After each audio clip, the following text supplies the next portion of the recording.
Hakim olahraga Serie A, Gerardo Mastrandrea, menjatuhkan sanksi denda kepada penyerang Inter Milan, Marcus Thuram. Pemain asal Prancis itu didenda sebesar 2.000 euro atau sekitar 35 juta rupiah karena dinilai melakukan simulasi di area penalti lawan saat laga Inter kontra Lecce. Insiden tersebut terjadi dalam pertandingan tunda pekan ke-16 Serie A yang digelar pada Rabu malam di Stadion San Siro. Dalam laporan resmi, Thuram dianggap berpura-pura telah mengalami pelanggaran di kotak penalti lawan.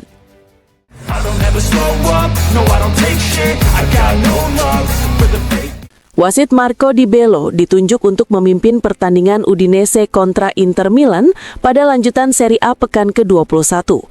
Wasit asal Asosiasi Brindisi itu akan dibantu oleh dua asisten, yakni Filippo Bersigli dan Andrea Zingarelli. Sementara itu, posisi ofisial keempat akan diemban oleh Ermanno Feliciani. Untuk perangkat video asisten referee (VAR), Federasi menunjuk Paulo Silvio Mazzoleni dan Federico Lapena yang akan bertugas dari ruang VAR di Lissone. Penunjukan ini melengkapi susunan ofisial pertandingan untuk duel Udinese kontra Inter yang diprediksi berlangsung sengit.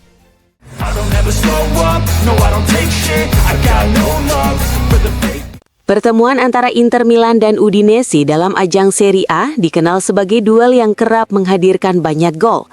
Berdasarkan catatan pertemuan, Inter telah mengoleksi 55 kemenangan atas Udinese di kasta tertinggi Liga Italia. Nerazzurri juga menunjukkan dominasi kuat saat menghadapi tim Friulani pada paruh kedua musim. Inter selalu menang dalam 6 laga terakhir putaran kedua melawan Udinese dengan catatan minimal mencetak 2 gol di setiap pertandingan. Rata-rata gol Inter dalam periode tersebut mencapai 2,7 gol per laga. Meski Inter dominan, skor imbang 1-1 menjadi hasil yang paling sering muncul dalam sejarah pertemuan kedua tim.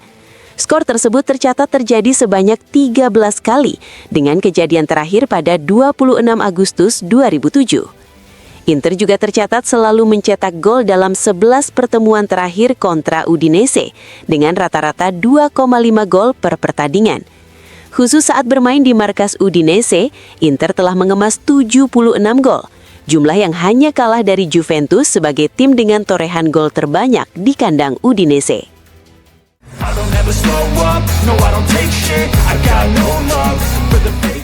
Setelah hanya tampil sebagai pemain pengganti pada laga kontra Lecce, Lautaro Martinez bersiap kembali menjadi starter di lini depan Inter Milan saat menghadapi Udinese.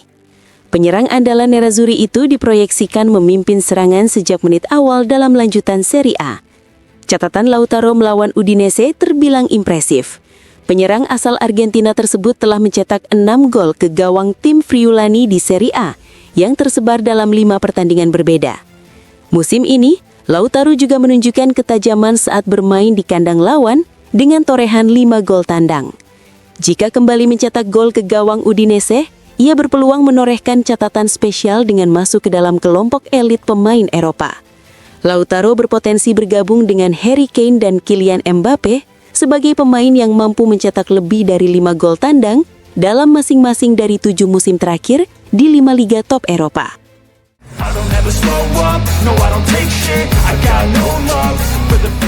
Udinese tercatat sebagai lawan favorit Davide Fratesi dalam ajang Serie A.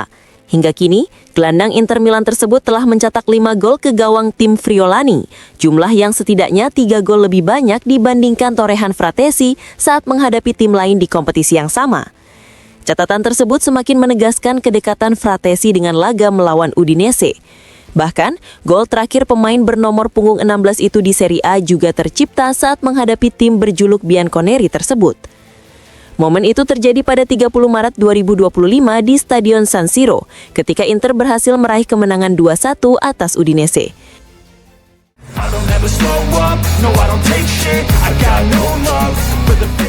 Kabar terkait kemungkinan kembalinya Ivan Perisic ke Inter Milan kembali mencuat.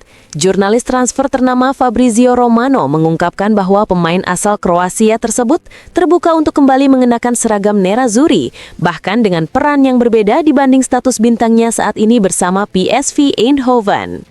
Menurut Romano, Perisic tidak mempermasalahkan jika harus menerima peran yang lebih terbatas di Inter. Namun di sisi lain, PSV menilai sang winger masih menjadi pemain penting, terutama dalam persaingan mereka di Liga Champions. Klub asal Belanda itu masih memiliki 2 laga tersisa dan baru akan mempertimbangkan langkah lanjutan setelah fase Liga berakhir serta posisi mereka di klasemen semakin jelas. Meski usia Perisic tak lagi muda, PSV tetap menginginkan kompensasi finansial jika harus melepas sang pemain. Klub Eredivisie tersebut tidak berniat membiarkannya pergi tanpa adanya keuntungan ekonomi. Sementara itu, agen Perisic yang diketahui memiliki hubungan baik dengan manajemen Inter dijadwalkan akan berada di Italia dalam beberapa hari ke depan. Kehadiran mereka berpotensi membuka ruang pembicaraan lebih lanjut terkait peluang reuni Perisic dengan Inter Milan.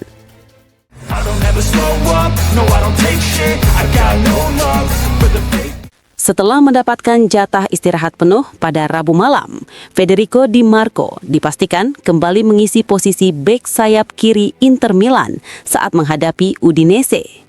Pemain andalan Nerazzurri itu siap kembali menjadi starter dalam lanjutan Serie A. Catatan Di Marco saat berhadapan dengan Udinese terbilang impresif. Bek kiri timnas Italia tersebut telah mencatatkan 1 gol dan 5 assist melawan tim Friulani di Serie A. Udinese juga menjadi lawan yang paling sering menerima assist dari Di Marco di kompetisi tersebut.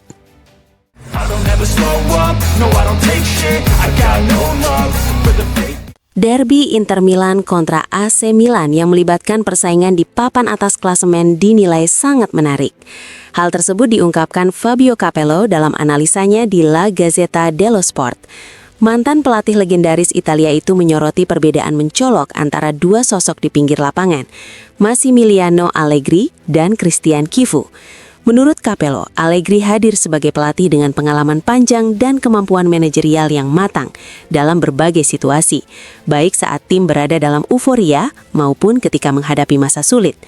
Di sisi lain, Chivu datang dengan latar belakang pengalaman melatih Parma dan kini dihadapkan pada tantangan besar memimpin Inter, tim dengan target utama meraih gelar juara.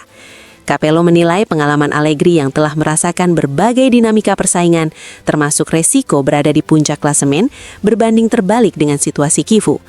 Meski demikian, Capello menegaskan bahwa Chivu menunjukkan kecerdasan dan perkembangan yang cepat sebagai pelatih, dengan hasil yang sejauh ini berpihak kepadanya. Keduanya dinilai mampu memaksimalkan potensi tim masing-masing, meski melalui pendekatan yang berbeda. Chivu mewarisi skuad Inter yang sudah solid, namun masih menyisakan luka psikologis akibat kekalahan di final Liga Champions melawan PSG, sehingga membutuhkan pemulihan mental.